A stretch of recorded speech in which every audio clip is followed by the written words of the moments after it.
അപ്പൊ കുട്ടികളെ കാണാൻ കുട്ടികളെ കാണാനേ നമ്മൾ ആദ്യം ഇവിടെ പേര് രജിസ്റ്റർ ചെയ്യണോ? രജിസ്റ്റർ ചെയ്യണ്ടല്ലോ. അതെ, കല്യാണം കഴിച്ചാൽ മതി. താലി കെട്ടി കല്യാണം കഴിച്ചാൽ മതി, രജിസ്റ്റർ വേണ്ട. എന്താ പേരെന്താ? പേര് സത്യശീലൻ.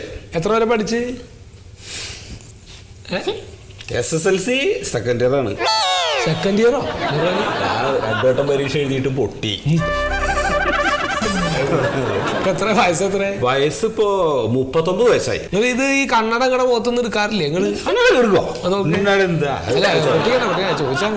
ഇവിടേക്ക് വരുമ്പോ ഒന്ന് ഇങ്ങനെ കുട്ടികളൊക്കെ കാണുമ്പോ ഒരു ഇത് വേണ്ടേ? നന്നായി. അത് വെച്ചതാ. നിങ്ങക്ക് ജോലി എന്താ? നിങ്ങക്ക് ശരിക്കും ജോലി ഇപ്പോ അങ്ങനെ ജോലി എന്ന് പറയില്ല. ജോലി ഇല്ലേ? ജോലിയുണ്ട്, പക്ഷേ ഒരുപാട് ജോലികളുണ്ട്. അല്ല, അതിലത്തെ ഒരെണ്ണം പറയും. ഒരെണ്ണം ഇപ്പൊ ഞാൻ പടവിന് പോവും.